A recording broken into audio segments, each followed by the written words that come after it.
অত্র এলাকার ভাই ও বোনেরা, সবাইকে জানাচ্ছি আমার ব্যক্তিগত পক্ষ থেকে সংগ্রামী শুভেচ্ছা অভিনন্দন। প্রিয় সাথী বন্ধুরা, আপনারা জানেন বিএনপি আমাকে এই ঢাকা 12 আসন থেকে ধানের শীষের প্রতীক উপহার দিয়েছে। এই জন্য আমি আমার সৃষ্টিকর্তা আল্লাহ তাআলার কাছে শুকরিয়া আদায় করছি এবং আমার পার্টির চেয়ারপারসন দেশনেত্রী বেগম খালেদা জিয়া, বিএনপির ভারপ্রাপ্ত চেয়ারম্যান তারেক রহমানের কাছে আমি কৃতজ্ঞতা প্রকাশ করছি। আমি ঢাকা 12 আসনের সকল ভাই বোনের কাছে আমি আন্তরিকভাবে কৃতজ্ঞতা প্রকাশ করেছিলাম। এই ঢাকা 12 এলাকার বিএনপি পরিবারের জাতীয়তাবাদী পরিবারের প্রতিটি নেতাকর্মী আমার সাথে রাজপথে ছিলেন, আমার জন্য কাজ করেছেন, আমার জন্য দোয়া করেছেন। এই জন্য আমি ঢাকা 12 এলাকার প্রতিটি নেতাকর্মীকে আমি আন্তরিকভাবে ধন্যবাদ জানাচ্ছি। প্রিয় সাথী বন্ধুরা, আমরা দীর্ঘ 16 বছর আমাদের প্রাণপ্রিয় নেতা তারেক রহমানের নেতৃত্বে ফ্যাসিস্ট শেখ হাসিনার বিরুদ্ধে আন্দোলন সংগ্রাম করেছি। এ কারণে গত 16 বছর বাংলাদেশের কোন মানুষ কিন্তু ভোট দিতে পারেনি। জাতীয় সংসদ নির্বাচন, স্থানীয় নির্বাচন, এমনকি কোন সামাজিক সংগঠনের নির্বাচনও বাংলাদেশের মানুষ ভোট দিতে পারেনি। দিনের ভোট রাতে দিয়ে তাদের মন মতো প্রার্থীকে বিজয়ী ঘোষণা করা হয়েছিল। এই কারণে কিন্তু আমরা তারেক রহমানের নেতৃত্বে আমরা দীর্ঘ 16 বছর আন্দোলন সংগ্রাম করে এই ফ্যাসিস্ট শেখ হাসিনাকে এদেশ থেকে আমরা বিতাড়িত করেছি। শুধু ফ্যাসিস্ট শেখ হাসিনা বিতাড়িত হয়নি, শেখ হাসিনার সাথে তার মন্ত্রী পরিষদের সদস্য, তার জাতীয় সংসদের সদস্যরা, এমনকি জাতীয় মসজিদের খতিব পর্যন্ত চোরের মতো এদেশ থেকে পালিয়ে গিয়েছেন। আমরা মসজিদের ইমামদের, খতিবদের সম্মান করি, আর আমাদের দেশের 95% মানুষ মুসলমান, আর জাতীয় মসজিদের খতিবকে তো অবশ্যই আমাদের দেশের মানুষ সম্মান করে। সেই খতিব আওয়ামী লীগের এই ফ্যাসিস্টের দোসর ছিলেন। এই কারণে কিন্তু এই দেশের মাটিতে থাকার সাহস তার হলো না। শেখ হাসিনার সাথে সেও চোরের মতো পালিয়ে গেল। প্রিয় সাথী বন্ধুরা, আমরা এদেশ থেকে ফ্যাসিস্ট বিতাড়িত করেছি, কিন্তু ফ্যাসিস্টের দোসররা কিন্তু এখনো দেশে বিদ্যমান আছে। তারা বিভিন্নভাবে ষড়যন্ত্র করছে, চক্রান্ত করছে। আজকে বর্তমান সরকার আগামী বছর ফেব্রুয়ারি মাসে একটি নির্বাচনের সম্ভাব্য তারিখ ঘোষণা করেছে।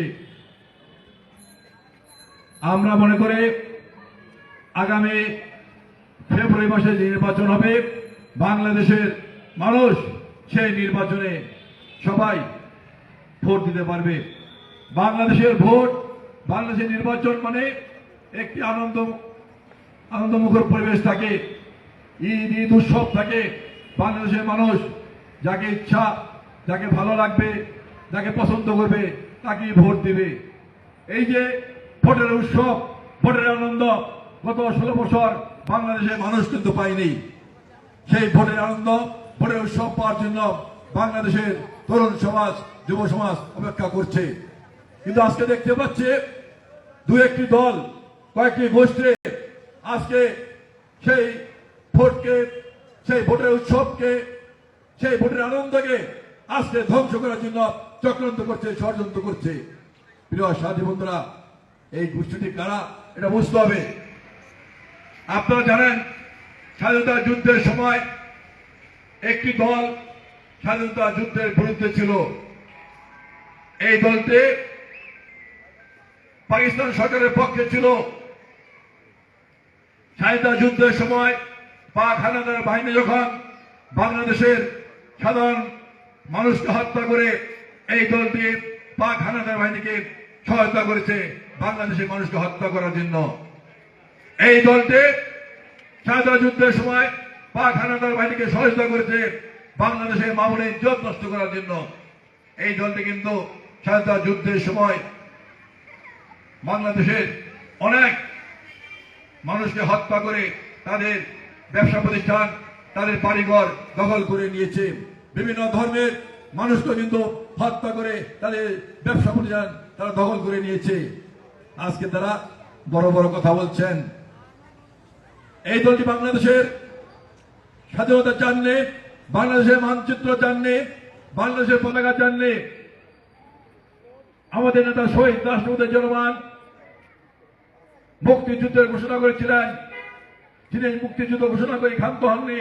তিনি রণাঙ্গনে যুদ্ধ করে এদেশের মানুষকে একটি পতাকা দিয়েছেন, একটি মানচিত্র দিয়েছেন। এদেশের মানুষকে পাক সরকারের কাছ থেকে মুক্ত করেছেন।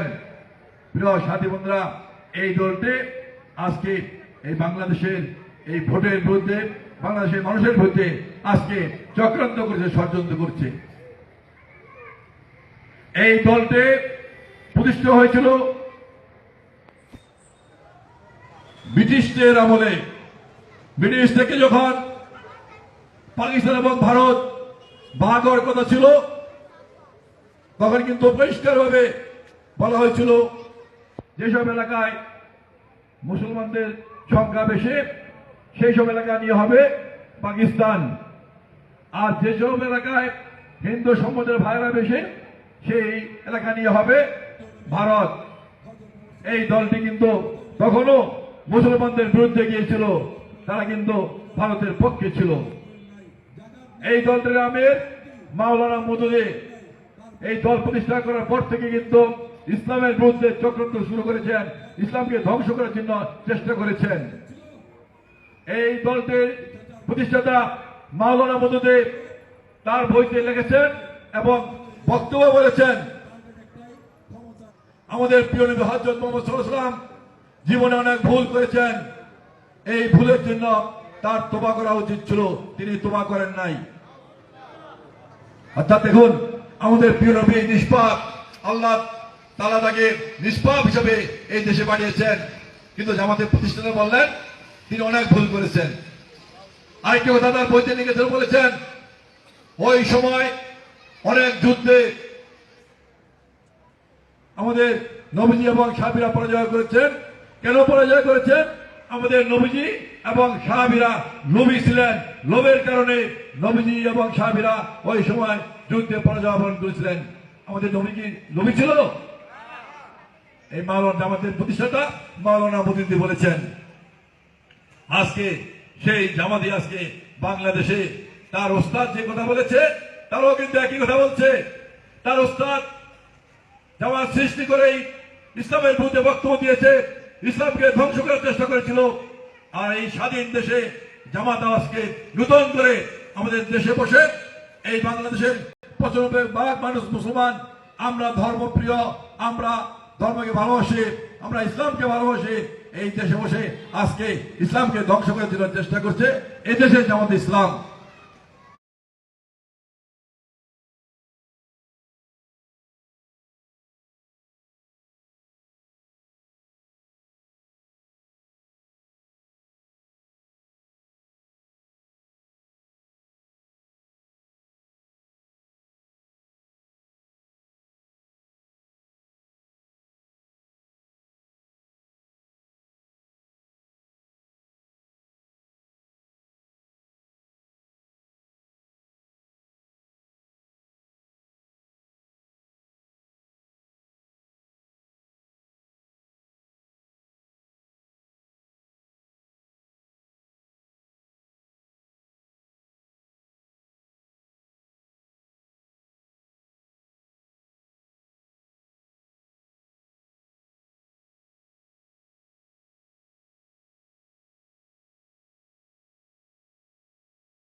আমরা আজকে আমাদের দিকে দেখতে পাচ্ছি, আজকে তারা এই স্বাধীন বাংলাদেশে আমাদের প্রিয় ধর্ম ইসলামের বিরুদ্ধে আজকে মিথ্যাচার করছেন। তাদের এক নেতা বলেন রোজা পূজা একই জিনিস, মুদ্রার এই পিঠ আর ওই পিঠ। দেখুন কেন বলছে, ক্ষমতা যাওয়ার জন্য। আবার বলছেন হিন্দুদের উলুধ্বনি আর মুসলমানদের আজান একই জিনিস। কেন বলছেন, ক্ষমতা দেওয়ার জন্য, পাশাপাশি একটি রাষ্ট্রকে খুশি করার জন্য। আবার জামাতে ইসলামের সাধারণ সম্পাদক তিনি বললেন এখন সময় এসেছে কোরআনের আইন পরিবর্তন করা। তা কি পরিবর্তন করতে সম্ভব? কোরআনের একটি দাগও পরিবর্তন করা সম্ভব নয়, কিন্তু জামাতের নেতারা বলেন কোরআনের আইন পরিবর্তন করার সময় এসেছে। জামাতের আরেক নেতা বলেন আমি অনেকবার কোরআন শরীফ পড়েছি, কোরআন শরীফে 53 জায়গায় ভুল আছে। এটা কি ঠিক? কোরআন শরীফে ভুল থাকার কথা নয়। তা বলেন কোরআন শরীফে 53 জায়গায় ভুল আছে। আবার জামাতে এক নেতা বলেন কোরআন শরীফ হলো সমান্তরের ফাঁকি, এটার ভিতরে কিছুই নেই। আর দেখুন আমাদের দেশে জামাতরা বলেন কোরআন শরীফে কিছুই নেই, সমান্তরের ফাঁকি। আর ইউরোপে, আমেরিকায় যারা এই কোরআন চর্চা করছেন, যারা এই কোরআন নিয়ে গবেষণা করছেন, তারা বলছেন কোরআনের বাইরে পৃথিবীতে কিছুই নেই, যা হচ্ছে যা ঘটছে সব কোরআনের ভিতর থেকে হচ্ছে। এই কারণে তারা মুসলমান হয়ে যাচ্ছেন।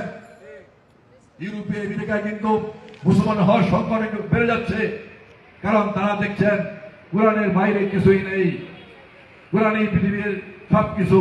আর আমাদের বাংলাদেশের এই ভণ্ড জামাত বলেন কোরআন হলো সমান্তরের ফাঁকি, কোরআনের বিষয়ে কিছুই নেই। কেন করছেন? পার্শ্ববর্তী রাষ্ট্রকে খুশি করে ক্ষমতা দেওয়ার জন্য। আপনাদের প্রতিষ্ঠাতা মাওলানা মওদুদী অনেক ভণ্ডামি করেছিলেন ক্ষমতা যাওয়ার জন্য।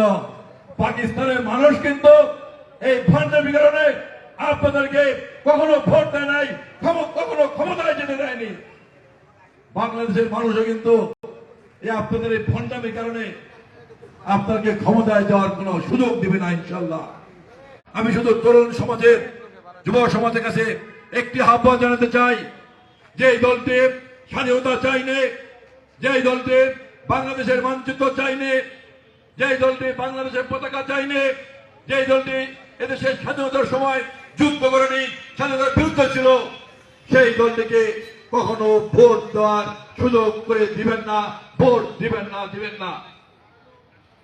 যেই দলটির প্রতিষ্ঠাতা মাওলানা মওদুদী আমাদের প্রিয় নবীজির বিরুদ্ধে কথা বলেছেন, কোরআনের বিরুদ্ধে কথা বলেছেন, শহীদের বিরুদ্ধে কথা বলেছেন, যেই জামাত নেতারা আজকে আমাদের দেশের ইসলামের বিরুদ্ধে কথা বলছেন, আমাদের নবীজির বিরুদ্ধে কথা বলছেন, কোরআনের বিরুদ্ধে কথা বলছেন, সেই দলকে বাংলাদেশের তরুণ সমাজ, যুব সমাজ কখনো ভোট দিতে পারে না, পারে না। প্রিয় সাথী বন্ধুরা, আমাদের দলের প্রতিষ্ঠাতা শহীদ রাষ্ট্রপতি জিয়াউর রহমান ক্ষমতা আসার পরে একটি পরিষ্কার ভাষা বলেছেন, বাংলাদেশের মানচিত্রের ভিতরে যারা বসবাস করে আমরা সবাই বাংলাদেশি। এই মানচিত্রের ভিতরে যারা বসবাস করে আমরা সবাই মিলে একটি গোলাপ ফুল আর বিভিন্ন ধর্ম বর্ণ জাতি হলো পাপড়ি। অর্থাৎ বাংলাদেশের ভিতরে যারা বসবাস করে হিন্দু, বৌদ্ধ, খ্রিস্টান, চাকমা, বার্মা, বিভিন্ন উপজাতি, মুসলমান, আমরা সবাই মিলে একটি গোলাপ ফুল আর সবাই হলো একটি ফুলের পাপড়ি। সবাই মিলে এদেশকে আমরা এগিয়ে নিয়ে যাব, এদেশকে সুন্দরভাবে করব। এটাই হলো জিয়াউর রহমানের আদর্শ, জিয়াউর রহমানের মেন। তরুণ সমাজের কাছে, যুবক সমাজের কাছে আমার আহ্বান থাকবে, এদেশের মানচিত্র বাঁচানোর জন্য, এদেশের স্বাধীনতা সমর্থ বাঁচানোর জন্য, এদেশের গণতন্ত্র প্রতিষ্ঠা করার জন্য, এদেশে ইসলামী মূল্যবোধকে অটুট রাখার জন্য আগামী নির্বাচনে সবাই ধানের শীষে ভোট দিয়ে জয়যুক্ত করবেন। আজকে আমাদের প্রাণপণেত্রী বেগম খালেদা জিয়া অসুস্থ, তার একটি স্বপ্ন এই দল ক্ষমতায় আসুক, এটা আমাদের বেগম খালেদা জিয়া দেখে যেতে পারেন। আমাদের নেতা তারেক রহমান এখনো বিদেশে অবস্থান করছেন, চক্রান্ত হচ্ছে তার বিরুদ্ধে। তাই সবার কাছে বলতে চাই, দেশের স্বার্থে বেগম খালেদা জিয়া দেখে যাক, একটি গণতান্ত্রিক সরকার প্রতিষ্ঠিত হয়েছে, তারেক রহমানের দেশের মাটিতে ফিরে আসুক। এই কারণে আগামী নির্বাচনে ধানের শীষে ভোট দিয়ে এদেশে বিএনপি সরকার গঠন করার সুযোগ দিবেন। বিএনপি যেন এদেশের জনগণের কাজ করতে পারে, জনগণের যে উন্নয়ন করতে পারে সেই ব্যাপারে সহযোগিতা করবেন। পাশাপাশি এই ঢাকা বড় এলাকায়, বাংলাদেশ ঢাকা বড় এলাকার সকল জনগণের কাছে আমার আহ্বান থাকবে, ভাই বোনদের কাছে আহ্বান থাকবে, আমি এ মাটির সন্তান, আমি এ মাটির ছেলে, এই মাটিতে আমার নামি মাটিতে চেপে পোতা আছে। আপনারা আমাকে আপনাদের ছেলে মনে করে, আপনাদের ভাই মনে করে, আপনাদের বন্ধু মনে করে আগামী নির্বাচনে আমাকে ধানের শীষে ভোট দিয়ে আপনাদের পাশে রাখবেন, আপনাদের সেবা করার সুযোগ দিবেন। সেই প্রত্যয় ব্যক্ত করে সবাইকে ধানের শীষে ভোট দেওয়ার আহ্বান জানিয়ে আমি আমার বক্তব্য শেষ করছি। খোদা হাফেজ। বাংলাদেশ জিন্দাবাদ, বাংলাদেশ জাতীয় জিন্দাবাদ, শহীদ বেগম খালেদা জিয়া জিন্দাবাদ, আমাদের প্রাণ নেতা তারেক রহমান।